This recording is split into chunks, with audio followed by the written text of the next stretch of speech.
Todos aqui presentes, aos colegas da Codeplan, aos nossos convidados, à imprensa. Quero cumprimentar aqui, inicialmente, o Daniel, o secretário da nossa CEDERT, grande colaborador aqui da Codeplan, muitas parcerias que a gente tem desenvolvido conjuntamente, juntamente com a Maria de Fátima, que é a subsecretária de Segurança Alimentar e Nutricional da CEDERT. E aqui à minha direita, o Oswaldo Russo, diretor de Estudos e Políticas Sociais, e o Jussânio, que está respondendo pela Diretoria de Estudos e Pesquisas Socioeconômicas. As duas diretorias que estiveram envolvidas nesse estudo, a diretoria do Jussânio na elaboração da pesquisa de campo, que foi coordenada pela Iraci, já está aí, Iraci? Está lá atrás, da gerência nossa gerência de pesquisas, e que teve no campo o Reis, o Carlos Reis, que coordenou toda a equipe que foi a campo. E a diretoria do Russo, que fez todo o tratamento, a análise dessa pesquisa, que foi realizada nos nossos restaurantes comunitários.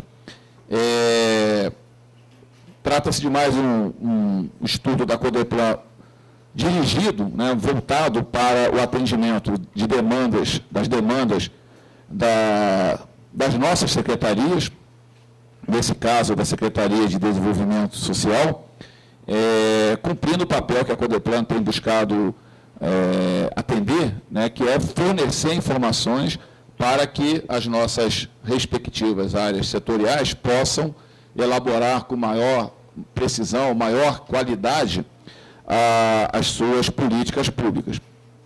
Eu queria já lembrar que amanhã vamos ter a oportunidade de estar fazendo o lançamento da revista Brasília em Debate, que é uma revista que a Codeplan está lançando. A Codeplan editou durante muito tempo, de uma forma não contínua, a revista Indicadores Conjunturais, e essa revista constava principalmente de séries analíticas sobre diversos indicadores que produzimos aqui internamente. E como grande parte dessa análise a gente tem feito, seja em nossos produtos específicos, como o IPECOM, o Índice de Desenvolvimento Econômico, que a gente lançou recentemente, ou dentro do próprio sistema de informação estatística, então a gente está privilegiando, nesse novo formato da revista, o debate sobre o futuro de Brasília, o debate sobre as alternativas para Brasília. Então, essa revista, que o primeiro número vamos estar lançando amanhã, gostaríamos muito, viu, Daniel, de contar com a sua presença lá, amanhã, às 17 horas, no auditório da reitoria da UNB. Deve ter ido formalmente o convite lá para vocês, mas já estou aqui te adiantando.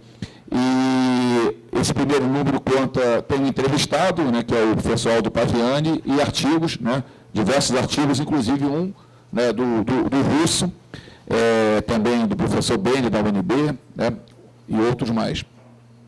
17 horas amanhã, no auditório da reitoria da UNB, com a presença do reitor, com a presença do secretário de Planejamento e, confirmado até agora, com a presença também do governador Agnello.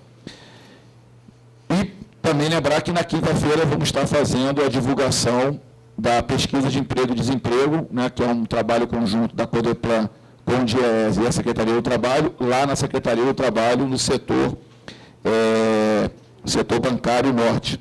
Então, já fica aí o convite para aqueles interessados em saber a situação referente ao mês de novembro no mercado de trabalho do Distrito Federal. Em relação aqui à nossa pesquisa, eu já passo imediatamente a palavra aqui para o Russo.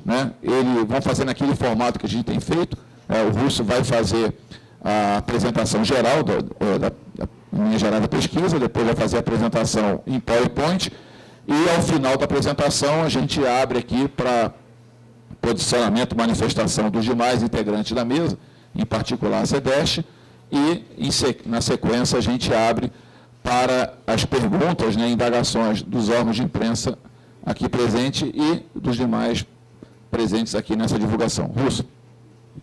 Bom, inicialmente queria cumprimentar os jornalistas e os órgãos de imprensa aqui presentes, demais servidores da Codeplan e também da SEDEST que estão aqui presentes.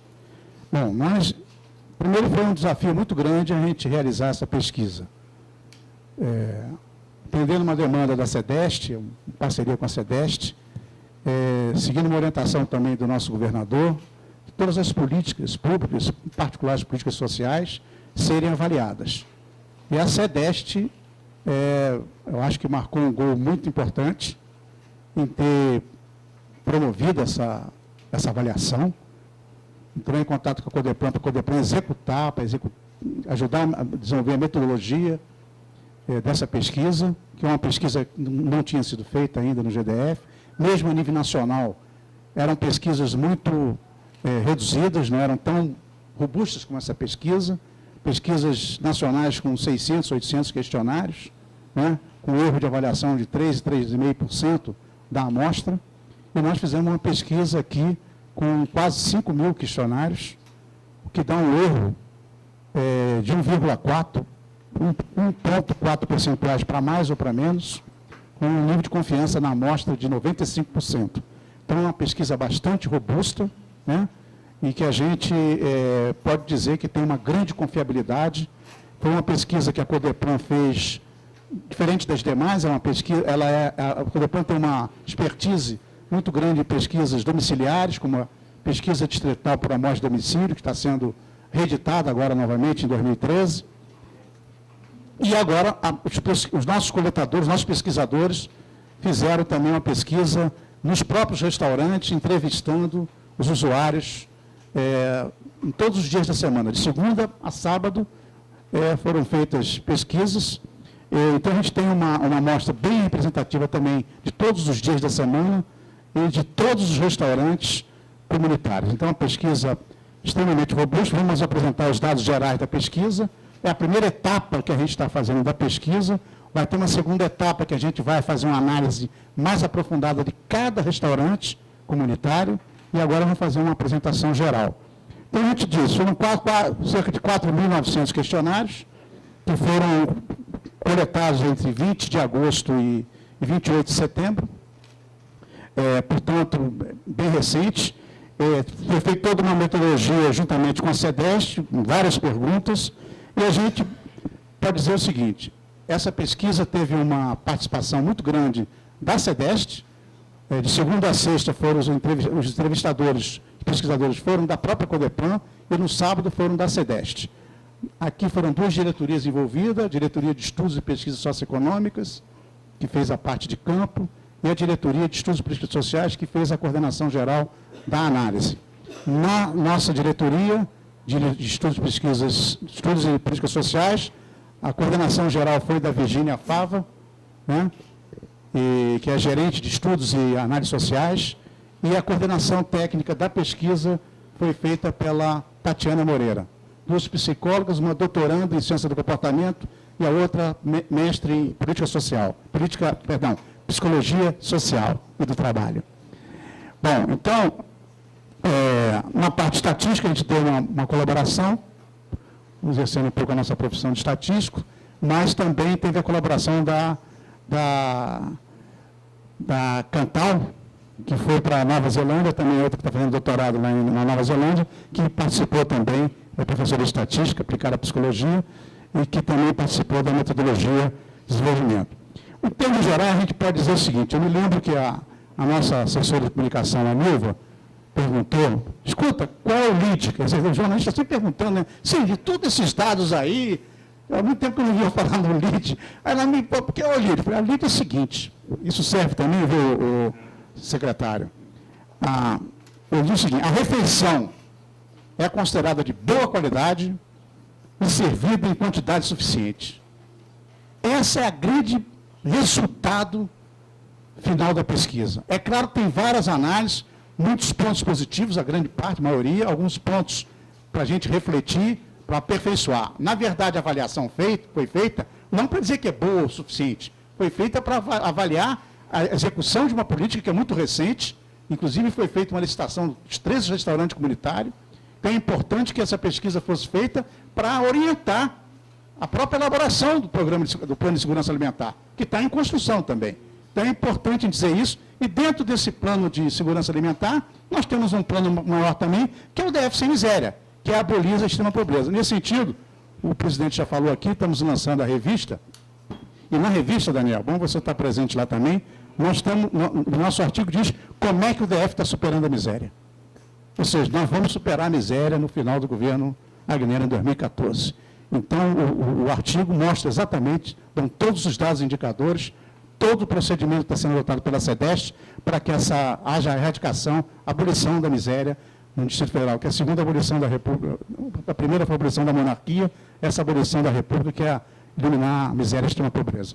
Então, é importante a gente dizer o seguinte: primeiro, a pesquisa é uma pesquisa robusta, tem um nível de erro de 1,4% para mais e para menos, tem um nível de confiança do plano amostral de 95%. Ela mostra claramente que mais da metade dos usuários dos restaurantes comunitários residem na própria região administrativa onde está localizado o restaurante, com exceção da estrutural, que não chega a ser 50%, mas é quase isso, 48,1%. Mostra também que tem 7% dos usuários moram fora do Distrito Federal, na rede, na região de integração do Distrito Federal, a região econômica, principalmente na região chamada Área Metropolitana Integrada, na MIB, do Distrito Federal de Brasília. Sendo que no Gama é o percentual maior. Em geral, é 7% moram na rede, mas no Gama é 17%. Aliás, tem outros indicadores também do Gama, como acesso aos hospitais, né? E que é muito acessado o Hospital do Gama também pelo pessoal, pelos moradores da rede. A gente mostra também que os dados apontam para os usuários, o perfil dos usuários, um pouco semelhante que a gente viu, quem viu a pesquisa sobre a classe C, que a gente fez, apresentou lá em Fortaleza, sobre o perfil da classe C no Distrito Federal, que cresceu enormemente, né? Mostra, o nosso pesquisa do restaurante comunitário também demonstra esse crescimento, onde mostra que 34,1% dos usuários têm carteira assinada. São trabalhadores com carteira assinada. E autônomos são 23%, 23,1%, e aposentado e pensionista, 16,6%, que caracteriza muito o perfil dos frequentadores dos restaurantes comunitários. Em relação à renda dos usuários, vamos falar da renda familiar per capita, né? 6,5% possuem renda familiar per capita até até meio salário mínimo, né? Que é o grupo, vamos dizer assim, do cadastro único dos programas sociais, que é o público que é o público-alvo, vamos chamar assim, a faixa de público-alvo dos programas sociais, que é o público integrante do cadastro único dos programas sociais, tanto a nível local quanto a nível federal. Então, mostra que o pessoal, 8,4% são pobres, ou seja, não só têm meio salário, mas são pobres, e 1,6% são extremamente pobres. A característica, então, do usuário aqui não é só o pobre, extremamente pobre de baixa renda, né? Os três somados dão, vamos dizer assim, dão 10, 16 e quase 17%, mas tem um público também da chamada classe C, que eu estava dizendo aqui, que também tem acesso ao restaurante comunitário. Isso mostra claramente que a expansão da classe C, ela passa a ter uma renda maior, portanto, tem acesso a bens de consumo, como geladeira, automóvel, fogão, microcomputador, uma série de bens de consumo tipo da classe média, mas também elas têm problemas, têm demandas do serviço que tem a ver com o serviço público, com o próprio restaurante comunitário, que é a alimentação, que é um direito hoje, é um direito constitucional, direito à alimentação, todos, e de educação e de saúde. Então, mostra claramente que esse público da classe C está também procurando os restaurantes comunitários. Eles frequentam, por semana, em média, cada usuário 3,6 a média, ou seja, 3 a 4 dias na semana eles frequentam, ou seja, dos 6 dias da semana eles frequentam de 3 a 4 dias, cada usuário, em média, né? Mostra a grande frequência de cada um. Uma outra questão que é muito importante, que a gente gostaria de destacar, só estou falando dos destaques aqui, muito importante, é que, perguntado se eles se oferecessem outras refeições, se eles fariam, porque é servido ao almoço, né? Perguntou se eles oferecessem outras refeições, 29,2% disseram que jantariam também, se tivessem o jantar. 24,7% diz que tomariam o café da manhã. E 20,1% fariam tanto café da manhã quanto jantar também, juntos. Então, mostra, apenas 15% disseram que não fariam outra refeição. O que mostra a importância que tem o fornecimento da refeição pelo restaurante comunitário. Tanto como serviço público, quanto, ao mesmo tempo, como um serviço de qualidade. Ninguém vai comer demais, vai comer de novo outras refeições, se não for refeição de boa qualidade. Então, só 15% disseram que não fariam outra refeição. Um dado muito importante, como diria o nosso ex-presidente Lula, como nunca antes nesse país, mas um dado importante, eu me lembrei dele quando eu vi a resposta. A média diária de cada usuário do restaurante comunitário, de refeições, além da refeição que ele faz lá, o almoço, ele tem mais 2 ou 3 refeições em casa ou em outro restaurante, o que demonstra que todos fazem mais de 3 refeições por dia, que era a grande meta do Fome Zero, no início do Fome Zero, que ele dizia para o ex-presidente, se todo mundo fizesse 3 refeições, já ficava satisfeito. Pois é, aqui em Brasília já é uma realidade essa meta. A quantidade de alimentos, que é outro item que foi pesquisado, se a quantidade era satisfatória, era suficiente, né? Mais de 70% dos entrevistados disseram que era suficiente. Todos. Arroz, feijão, verdura, isso, aquilo, tudo. Com exceção da carne, né? Nós somos carnívoros, né? Não deu 70%, mas deu 62,2%. Um alto índice também. Não? Então, e como tem muito homem comendo, a gente viu aqui, tem um dado que vão apresentar aqui, tem muito pessoas do sexo masculino comendo, o homem come mais carne, né? Então, a pesquisa mostra que em alguns lugares a carne aparece como elemento, mas, mesmo assim, a carne foi considerada suficiente, mas não tão suficiente quanto os outros itens da alimentação. Agora, essa avaliação positiva, avaliação final, vamos dizer assim, avaliação positiva, a gente fez a pergunta se a refeição... A gente não fez a pergunta de muito boa, que dava uma confusão de avaliação, não é uma pesquisa eleitoral, né? Nem avaliação de governo, né? Então, a gente quis ser bem objetivo na pergunta para ter uma resposta bem objetiva. A refeição é boa ou não é boa? É boa ou é ruim? Ou é regular? Então, ele tinha 3 respostas. Predominou refeição saudável, que foi um dos itens pesquisados, 58,6%. Então, todos os itens deram predominância muito positiva, de boa qualidade.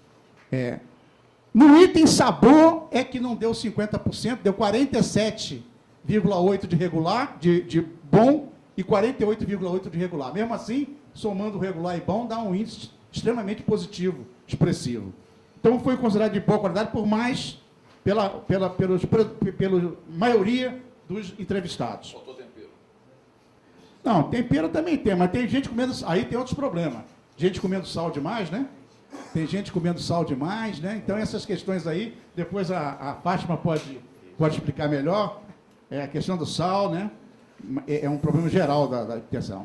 Agora, os outros itens que foram pesquisados, que deram todos acima de 50%, foi o atendimento aos usuários, a ambientação, se o ambiente era agradável, a higiene da refeição e a refeição saudável. São os itens que foram pesquisados, além do sabor. Mais da metade disseram que eram muito bons. Agora, poucos, menos de 5% disseram que eram ruins, e todos os itens, menos de 5%. Não teve um item que deu mais de 5%. Então, isso demonstra a avaliação extremamente positiva disso. É claro que no decorrer da apresentação vocês vão ver que tem alguns problemas ainda, mas a gente avalia, a Codeplan faz essa avaliação, né, não é uma avaliação da SEDEST, é uma avaliação da Codeplan, dos técnicos da pesquisa, que nós consideramos que o programa do restaurante comunitário é um bom programa, de boa qualidade de alimentação e em quantidade suficiente servida nos restaurantes. É claro que nós queremos melhorar mais ainda. A pesquisa não é para ficar satisfeito. A pesquisa é para a gente melhorar mais ainda o atendimento e essa avaliação passa a ser, segundo a SEDEST, uma avaliação permanente. Nós vamos fazer uma avaliação permanente disso aí. Até, a Fátima pode falar, a gente está até conversando aí, há uma certa correlação, a pesquisa não identificou isso, mas já tem gente querendo fazer pesquisa para saber os efeitos na saúde das pessoas dessa alimentação que está sendo servida nos restaurantes, que a gente acredita também que tem um impacto positivo na saúde das crianças, na saúde das famílias, das mulheres, das mães, coisa toda. Então, eu queria agradecer a presença de todos e eu passaria a palavra aqui para a Tatiana Moreira, que foi a coordenadora da análise, para ela fazer um detalhamento disso aqui. Deixa eu só fazer um comentário aqui, antes de passar para a Tatiana. É que na PIDAD, um dado interessante, na PIDAD a gente faz uma pergunta, né, na PIDAD 2011, é uma pesquisa domiciliar, e nós perguntamos se essas pessoas que usam, que elas fazem, dos vários programas sociais, Bolsa Família, né, e tal, inclusive o restaurante comunitário. E é importante destacar que em várias regiões, né, mais de 10% da população utiliza sistematicamente o restaurante comunitário. E no Recanto das Emas, chega, se não me engano, a 17,5% da população do Recanto das Emas. É a região onde os moradores mais utilizam o restaurante comunitário. No Recanto das Emas, 17,5% da população, né, faz uso frequente do restaurante. Obrigado. Depois da Tatiana fazer a exposição detalhada, nós também temos aqui o nosso secretário, a nossa subsecretária, que deverão dar detalhes aí do como é que as coisas vão continuar, né, e o que eles acham dessa avaliação. Mas a gente quer dizer o seguinte, essa avaliação, sabe para quantas refeições foi essa amostra? Com 5 mil, né? Para avaliar, sabe quantas refeições? 10 milhões e 200 mil refeições anuais. É o recorde, que bateu o recorde do ano passado, de 8 milhões, né? Que já era um recorde, e agora bateu um novo recorde. São mais de 10 milhões, 10 milhões e 200, segundo os nossos dados da pesquisa, 10 milhões e 200 mil refeições durante o ano de 2012, para mais de 35 mil usuários diariamente para almoço, fora o que recebe marmita, que dá 7 mil. Quanto? 28 mil. Então, veja só, é uma coisa fantástica que a gente está dizendo que está fazendo uma avaliação de um grande programa. Bom, passo a palavra para a Tatiana, que o pessoal está curioso aqui.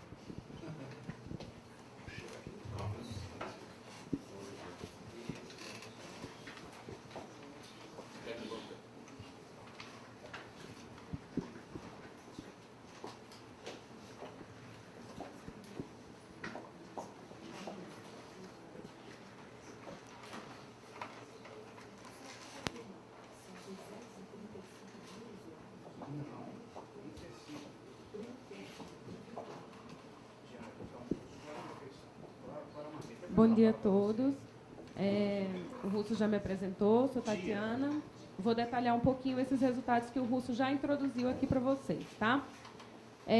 Bom, primeiro o objetivo da pesquisa, como já foi dito, foi identificar quem são essas pessoas que frequentam o restaurante comunitário, né? Identificar o perfil delas e identificar também a avaliação que elas fazem do restaurante de forma geral, né? Da comida que é servida, do ambiente, da higiene, né? Então, pode passar? Nós fizemos essa avaliação em todos os 13 restaurantes, né? O objetivo dos restaurantes é contribuir para que todos os indivíduos em situação de vulnerabilidade social e nutricional tenham acesso à alimentação adequada, é um direito, né? É um direito. E nós fizemos essa pesquisa em todos os 13 restaurantes, como o Russo já falou. Essa foi uma das poucas pesquisas que avaliaram os restaurantes populares no Brasil e a maior entre as que foram publicadas. A nossa amostra abarcou por volta de 1,25% dos usuários dos restaurantes. Foi de 4.900 usuários a nossa amostra, O Russo já falou do erro, né, e do nível de confiança. A data da aplicação, de 20 de agosto a 28 de setembro. Todos os aplicadores passaram por um treinamento para a gente padronizar essa aplicação. Como o Russo também já falou, de segunda a sexta a aplicação foi de responsabilidade da Codeplan e no sábado foi de responsabilidade da SEDEST, mas todos os aplicadores passaram pelo mesmo treinamento. Os critérios para participação da pesquisa eram ter mais de 18 anos ou mais, não ter participado da pesquisa antes e ter frequentado o restaurante na semana anterior, para que a gente tivesse pessoas que, de fato, frequentassem e tivessem condições de avaliar adequadamente o restaurante que frequentam. Nós dividimos os resultados em 3 sessões. A primeira é o perfil sociodemográfico dos usuários, a segunda são os hábitos de consumo no restaurante comunitário e a terceira é a avaliação propriamente dita, né? Nós fizemos algumas análises descritivas de média, desvio padrão, frequência e também algumas análises de correlação de acordo com algumas solicitações que foram feitas pela SEDEST, pela subsam. Bom, aqui o que nós identificamos foi um público majoritariamente masculino em todos os restaurantes, né? Na amostra geral foram 67% de homens. Em Samambaia foi onde nós tivemos o maior índice, mais de 80%, pouco mais de 80%. E Paranoá e Ceilândia, onde nós tivemos o menor índice, 62%. A média de idade foi de 43 anos, sendo que a média maior foi em Ceilândia, 49 anos, e a menor média, Itapuã e CIA Estrutural, 38 anos. A maior parte da nossa amostra, mais da metade, tinha entre 18 e 43 anos, que era a nossa média de idade geral, né? O mínimo foi de 18 anos, que era o mínimo que a gente estabeleceu, e o máximo foi de 92 anos. A naturalidade das pessoas que frequentam o restaurante, quase 25% dos frequentadores são do DF mesmo, e isso se repetiu em todos os restaurantes, à exceção de São Sebastião, onde a maior parte dos frequentadores era de Minas Gerais, e em seguida, nascidos em Minas Gerais, não, nascidos, naturais de Minas Gerais, e em seguida do DF. O local de residência, como o Russo também já falou, a maior parte deles vive na própria região administrativa onde se localiza o restaurante. Só na estrutural é que foi menos de 50%, mas foi muito próximo, 48%. Né? E onde nós tivemos a maior proporção de pessoas que vivem na própria região administrativa do restaurante foi em Braslândia e em São Sebastião, que mais de 85% vivem naquela região. O Russo também já trouxe para vocês, em todos os restaurantes, na amostra geral, mais de 7% dos entrevistados reside na RID, né, do DF, sendo que no Gama 17% residem lá. A menor proporção que nós observamos foi no Paranoá e no Recanto das Emas, que foi por volta de 2%. Em média, de 3 a 4 pessoas residem no mesmo domicílio do entrevistado. A média foi de 3,5. E nós tivemos poucas pessoas que vivem em situação de rua ou em albergue, por volta de 0,1% em situação de rua, 0,1% em albergue. Essa seria uma população que seria um público-alvo esperado, né, do restaurante, mas a proporção encontrada foi baixa. Em média, poucas pessoas que residem no mesmo domicílio também frequentam o restaurante. A média foi 1,4 pessoas por entrevistado, né, que frequentam. Em Santa Maria, nós observamos a maior média, uma média de 2 pessoas por domicílio que frequentam o restaurante, além do entrevistado. E no Gama, a média de 1 pessoa. Foi a menor média, né, de pessoas que também frequentam o restaurante. Bom, a escolaridade foi um dado que, de certa forma, também nos surpreendeu, porque nós tivemos a maior parte com o ensino médio completo, né, e, em seguida, ensino fundamental incompleto. Esse foi um dado que se repetiu também na maioria dos restaurantes, né, era esse o perfil, em geral, com algumas exceções. 4,8% da nossa amostra tinham ensino superior e 2,2% eram analfabetos, não leem nem escrevem. Aqui, só destacando alguns restaurantes que tiveram tendência diferenciada, né, em relação àquela que a gente observou na amostra geral. Em Planaltina, Ceilândia e São Sebastião, nós tivemos mais pessoas com ensino fundamental incompleto do que com ensino médio completo, ao contrário do que a gente observou na amostra geral, né? Outro dado que nós observamos também foi que, no Gama, em Braslândia, foi onde nós observamos a maior proporção de usuários com ensino superior completo, 7,8% dos usuários. Por outro lado, em Santa Maria e Itapuã, nós tivemos a menor proporção de pessoas com ensino superior completo. A maior proporção de analfabetos a gente observou no Paranoá e no Itapuã, né? Mais de 4% de analfabetos. E a menor em Sobradinho, com 0,7% da amostra. Bom, a ocupação, a maior parte deles, quase 35%, são assalariados com carteira assinada, seguidos pelos autônomos, conta própria, 23%. Né? Nós tínhamos também uma opção no questionário de responder autônomo, catador de material reciclável, mas também foi uma proporção baixa, não ficou entre as mais recorrentes. Nós tivemos 16% de aposentados, sendo que a maior proporção a gente observou em Ceilândia, né, que foi quase o dobro, pouco mais de 30%. E nós tivemos 4,5% de desempregados, sendo que as maiores proporções foram no Itapuã, 9,1%, e em Ceilândia, 6%. A renda familiar, de modo geral, se concentrou nas faixas de 1 a 5 salários mínimos. Né? A gente tem aqui a faixa de 1 a 2 salários mínimos e de 2 a 5. De 2 a 5. Nessas duas faixas foi onde nós observamos a maior proporção de respondentes. Né? Aqui também nós destacamos algumas exceções. Né? Planaltina foi uma delas, porque a maior concentração se deu em faixas menores, né, de meio salário mínimo a 1 e de 1 a 2. Em Ceilândia, nós tivemos a maior concentração de meio a 5 salários mínimos, sendo que mais concentrado na faixa de 1 a 2. E onde nós tivemos a maior proporção de pessoas com 10 salários mínimos ou mais foram nos restaurantes do Gama e de Braslândia, que também são os restaurantes que têm mais pessoas com ensino superior completo. Santa Maria foi onde nós tivemos mais pessoas sem rendimento, né, quase 5%. Bom, aqui nós fizemos faixas de renda familiar per capita. As faixas que nós distribuímos foram diferentes das faixas que nós distribuímos a renda mesmo familiar, porque nós tentamos identificar as pessoas em situação de extrema pobreza e pessoas que atenderiam os critérios do cadastro único. Bom, o que nós observamos foi que a maior faixa se encontrou entre R$ 311, meio salário mínimo, e R$ 500. Né? Foi aí que nós encontramos a maior parte dos usuários. Renda familiar per capita. Né? Em seguida, de R$ 140 a R$ 250, 140, que é a linha da pobreza. Né? E, em seguida, de R$ 500 a R$ 750, que é uma faixa mais alta. Então, com base nesses dados, o que a gente viu foi que nós temos menos de 5% dos usuários com perfil que recebe suplementação, né? Sendo que em Planaltina a gente teve a maior proporção, quase 10%.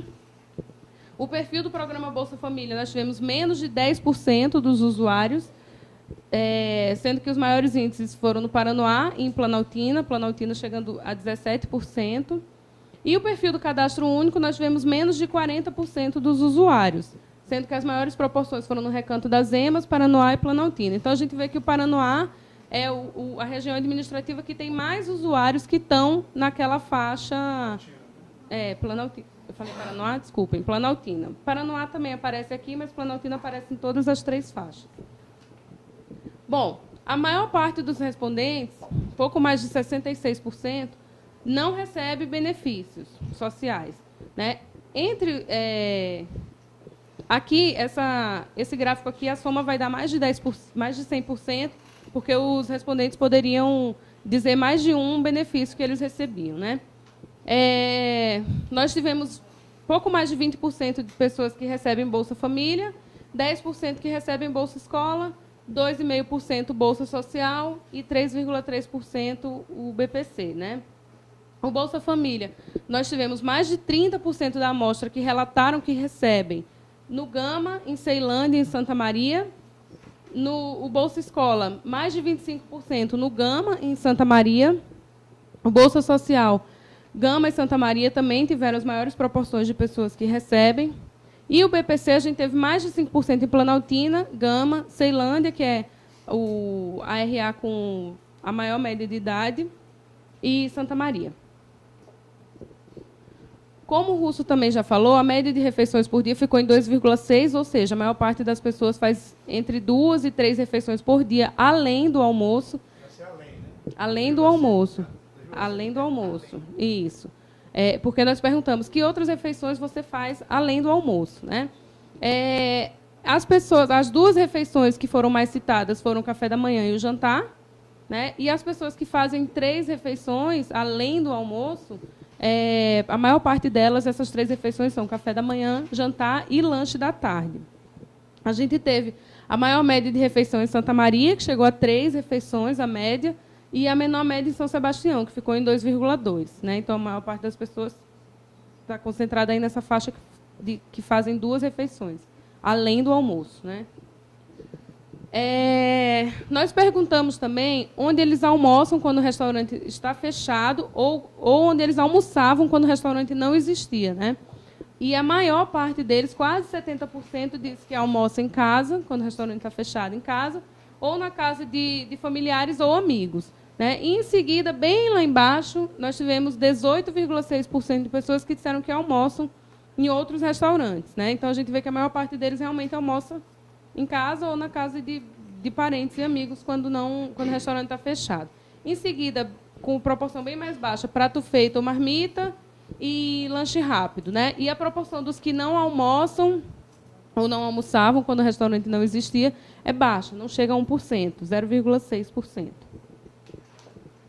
Bom, aí aqui, olhando especificamente para cada um dos restaurantes, o que nós observamos foi que, em Planaltina e no Itapuã, a gente teve a maior proporção de respondentes que, quando o restaurante está fechado, almoçam em casa ou na casa de parentes. Né? Em Planaltina, pouco mais de 90%, e Itapuã, pouco mais de 80%. Né? Dos que almoçam em outros restaurantes, as maiores proporções, por volta de 25%, estão na Estrutural, Gama e Samambaia. Prato feito ou marmita comprada, 15% em Samambaia e 12% na Estrutural. Lanche rápido, 7% em Samambaia, 5% na Ceilândia. E dos que não almoçam, as maiores proporções foram observadas no Paranoá e em Planaltina. Né? 1,8% no Paranoá e 1,2% em Planaltina. Foram as proporções mais altas, mas ainda assim são baixas, comparando com as outras respostas que nós tivemos. Né? Bom, também o que nós observamos é que as pessoas que frequentam o restaurante, elas realmente são assíduas, frequentam mesmo. Né? A média foi alta, né? 3,6, significa que está entre 3 e 4 vezes por semana, sendo que o nosso máximo seria 6, já que o restaurante abre 6 dias na semana. Né? E nós perguntamos, o que nós perguntamos foi quantas vezes o senhor frequentou o restaurante na semana passada. Né? E lembrando que nós não pegamos pessoas que não tivessem frequentado o restaurante na semana anterior. Então, a nossa maior média foi na Estrutural, 4 vezes, e a menor média foi no Paranoá, 3 vezes. E ainda assim, é metade da semana que eles frequentam, né? 3,3. O que a gente observou também é que a maior parte dos respondentes, quando vai ao restaurante, compra apenas a refeição. Quase 60% compram só a refeição. Né? Em seguida, nós temos quase 25% que compram refeição e marmita, e a menor proporção que nós encontramos é de pessoas que compram só a marmita. A gente teve mais de 65% que compram só a refeição na Ceilândia, na Estrutural e no Itapuã. Das pessoas que compram só marmita, a gente teve mais de 25% no Gama, em Santa Maria e no Recanto das Emas, e refeição e marmita, os dois juntos, a gente teve mais de 30% no Riacho Fundo 2 e no Paranoá. A média de marmitas compradas é de 2,2, lembrando que cada pessoa pode comprar no máximo 2 marmitas. Né? Então, o que a gente vê é que passa um pouquinho disso, possivelmente porque essas pessoas levam outras pessoas para ajudar, a gente tem esse dado também, já vai passar.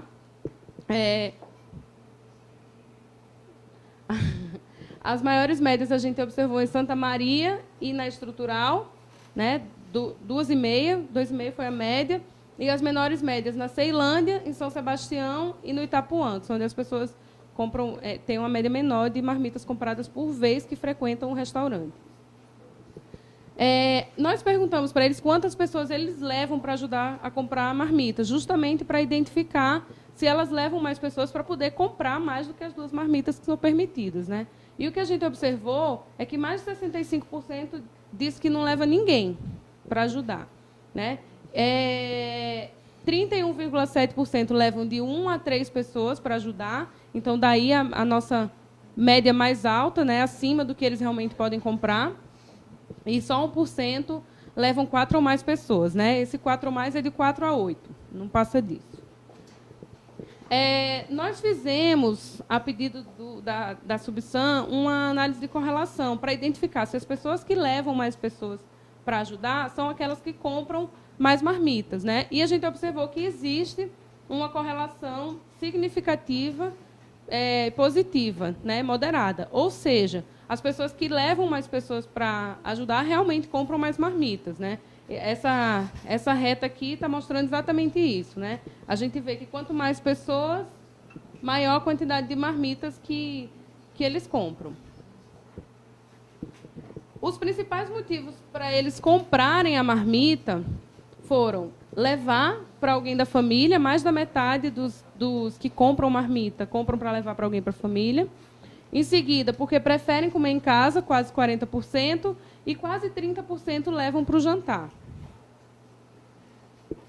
Nós perguntamos também os principais motivos para eles frequentarem o restaurante comunitário. Essas 2 perguntas podem dar mais de 100%, porque cada pessoa poderia dar até 3 motivos. Bom, o principal motivo para eles frequentarem o restaurante foi o preço acessível. Quase 80% disseram que frequentam por conta do preço. Mais de 70% disseram que frequentam porque gostam da refeição, então é uma proporção alta. Mais da metade deles diz que frequentam por conta da refeição saudável e pouco mais de 35% diz que frequentam porque é perto de casa ou do trabalho.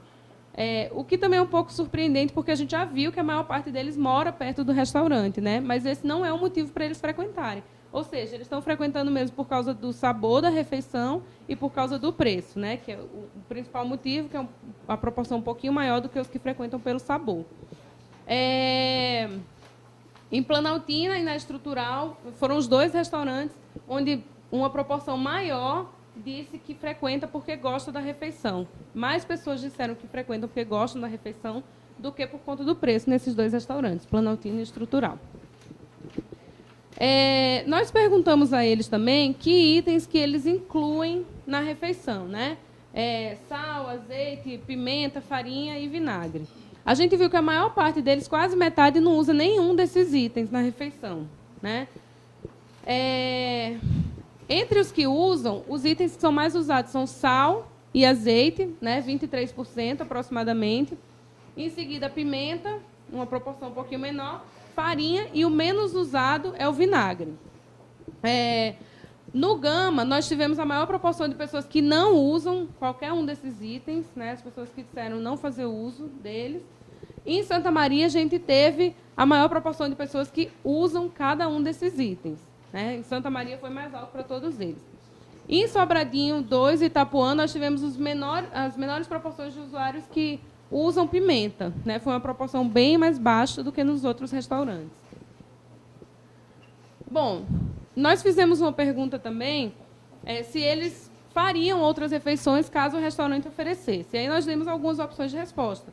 Café da manhã, jantar, lanche noturno, café da manhã e jantar, e café da manhã e lanche noturno, né? Aqui nós destrinchamos essas respostas para a gente identificar quais são as refeições que foram mais relatadas. O Russo já falou a proporção de cada uma dessas respostas, e aqui, destrinchando, a gente viu que quase metade deles fariam café da manhã e quase metade deles faria jantar também, né? Que são os que as proporções mais altas, né? Muito mais altas do que lanche noturno. E só 15% não fariam outra refeição no restaurante comunitário. Recanto das Emas e Riacho Fundo 2, a gente teve mais de 60% de usuários que tomariam café da manhã, né? Porque, em geral, as respostas mais altas foram para jantar ou café da manhã e jantar, né? E nesses 2 restaurantes, Recanto das Emas e Riacho Fundo, a gente teve uma proporção maior de pessoas que fariam café da manhã. Bom, aqui nós também buscamos fazer identificar se existia relação entre o interesse de fazer outras refeições e a renda familiar per capita, né? Então, nós identificamos que quanto mais alta a faixa de renda familiar per capita, maior a proporção de pessoas que não fariam outras refeições no restaurante, né? Uma das possibilidades que a gente pensa é que essas pessoas teriam possibilidade de pagar por refeições mais caras em outros restaurantes, se elas considerassem que tivesse qualidade semelhante ou superior. Só uma hipótese, né? Mas, enfim, a gente observou que, de fato, quanto maior a renda familiar per capita, menor o interesse de realizar outra refeição no restaurante. Bom, aqui, a avaliação dos restaurantes propriamente dita, a gente viu que a maior parte deles faz uma avaliação positiva de todos os itens, né? O Russo já adiantou que só no quesito sabor, a gente teve uma proporção um pouquinho maior de pessoas que disseram que a refeição era regular e não boa, mas a gente vê que a proporção de pessoas que avaliaram como ruim foi baixa, né? Não chegou mesmo a 5%. À exceção de alguns restaurantes, especificamente, né? Mas aqui a gente está falando da amostra em geral, de todos os restaurantes, né? Então, a gente vê que mais da metade deles avaliam positivamente, né? E ainda no sabor é um pouco surpreendente que a gente tenha a maior proporção no regular, já que grande parte deles, mais de 70% deles, disseram que frequentam o restaurante por conta do sabor da refeição, né? Bom, Sobradinho 2 foi o restaurante que teve mais avaliações positivas em todos os itens. Samambaia foi o que teve mais avaliações regulares, né? E aí, os maiores percentuais de avaliação negativa foram os 2 únicos que passaram 10%, foram a ambientação em Santa Maria, né, o local do restaurante, o ambiente do restaurante, e em Ceilândia, 10,4% avaliaram a higiene como ruim, né? Ainda assim, a gente vê que são percentuais baixos, e esses foram os mais altos que nós encontramos. E aí, nós fizemos uma análise de correlação para identificar, será que essas pessoas que fazem uma avaliação melhor são aquelas que se disseram mais propensas a realizar outras refeições no restaurante comunitário? Nós fizemos essa análise de correlação e não identificamos essa correlação, né? Então, não necessariamente o fato de avaliar positivamente significa que faria outras refeições no restaurante. Não é isso que explica. Sobre a quantidade de alimentos, em todos os itens, à exceção da carne, mais de 70% disseram que é suficiente, né? Entre 70% e 80%. Mesmo na carne, que foi a proporção mais baixa, a gente teve mais de 60% de pessoas que consideraram suficiente, né? A proporção de pessoas que consideraram pouca, cada um desses itens aqui, né? Arroz, feijão, carne, guarnição, salada, sobremesa e suco, ficou por volta de 15%. Na carne, a proporção foi mais ou menos o dobro, 30% de pessoas que consideraram pouca, né? O Riacho Fundo 2 foi o restaurante onde mais pessoas consideraram os alimentos como suficientes, nem pouco, nem muito, suficiente. E Sobradinho 2 foi onde as pessoas mais responderam que a quantidade de alimentos servida era muita. E os maiores percentuais de avaliação pouca foram no quesito carne, né? Sendo que variaram de 20,9% em Ceilândia e Riacho Fundo 2 a 49,7%, quase metade em Samambaia, né? Aí a gente pode pensar que pode ter alguma coisa a ver com o perfil dos usuários que frequentam lá. Samambaia é o restaurante que tem maior proporção de homens, né? Pode ser uma das coisas que expliquem, né? Bom, nós perguntamos também qual o preço máximo que eles pagariam por uma refeição no restaurante. E nós observamos que pouco mais da metade disse que pagaria até R$1, né, que é o valor que eles pagam atualmente. E aí, quase 30% disseram que pagariam de R$1 a R$2, pouco mais de 15% de R$2 a R$5 e quase 3% de R$5 a R$10, que foi o valor máximo que eles disseram, né, R$10. Interessante observar que Planaltina, que foi a região com renda mais baixa, foi onde mais pessoas disseram que pagariam de 5 a 10 reais, pagariam os valores mais altos. Né? E em Sobradinho, que foi onde nós obtivemos a maior proporção de pessoas que avaliaram positivamente o restaurante e consideraram a comida até muita, foi onde nós tivemos a maior proporção de usuários que pagariam só até R$1, que é o valor que eles já pagam.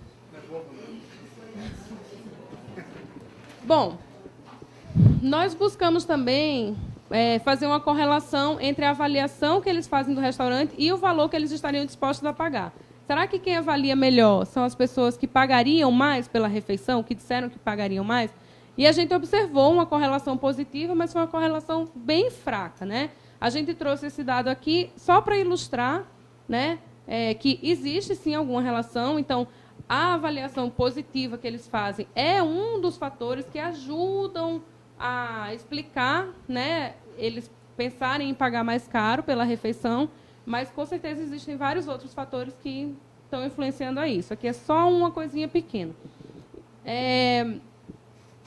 Bom, e aqui fazendo um resumo, digamos assim, do que a gente observou, a gente viu, então, que a maior parte dos usuários tem renda familiar per capita entre R$140 e R$750, ou seja, o público-alvo que era esperado, que são as pessoas em situação de pobreza, extrema pobreza, perfil do cadastro único, elas não são a maioria dos frequentadores, né? Então, o nosso público-alvo não está sendo contemplado da forma como deveria, né? Porque são pessoas que não recebem os benefícios. A maior parte dos usuários, quase 85%, tem escolaridade entre o ensino fundamental incompleto e o médio completo. A maior parte são usuários do sexo masculino, média de idade de 43 anos. A maior parte deles mora na própria região administrativa ou perto dela, né? Porque quando nós fizemos a proporção, nós consideramos as pessoas que moram na região, mas nós tivemos proporção alta de pessoas que moram nas regiões próximas também. A maior parte deles compra só refeição ou refeição em marmita, o que indica para a gente que vale a pena investir no restaurante mesmo, no ambiente do restaurante, porque as pessoas estão comendo lá, a maior parte delas não compra para levar para casa. Esse é um investimento que já tem sido feito, alguns restaurantes já estão passando, né, por reformas, né? Eles compram, em média, 2 marmitas, né, para levar para alguém da família ou porque preferem comer em casa, em geral. Frequentam o restaurante principalmente por conta do preço e por conta do sabor da refeição. É uma proporção muito próxima de pessoas que disseram que frequentam pelo preço e das que disseram que frequentam pelo sabor. Altos percentuais de avaliação positiva e de quantidade suficiente de alimentos servidos. Né? E considerando que nós tivemos poucas avaliações negativas, então a ideia é de que a gente invista nessas para identificar o porquê dos percentuais mais altos de avaliação regular, né? Já que nós temos poucas avaliações ruins, vamos investir para melhorar o que está regular, né? A maior parte deles faz, em média, 2 refeições por dia, de 2 a 3, né? Variando por restaurante. Eles fariam café da manhã ou jantar, ou ambos, no restaurante comunitário, se fosse oferecido. E, por fim, esses são os resultados gerais. Nós destacamos alguns restaurantes que se destacavam em alguns pontos, mas o ideal é que se analise cada um dos restaurantes especificamente para identificar o que precisa ser melhorado em cada um desses restaurantes, o que tem de ponto forte, que pode ser usado como exemplo, como modelo para outros, ou que pode ser reforçado. E, por isso, nós vamos fazer uma avaliação, uma análise de cada um dos restaurantes, né? Então, nós vamos apresentar relatórios específicos por restaurante para que possam ser pensadas ações específicas para cada um dos restaurantes. E é isso. Muito obrigada.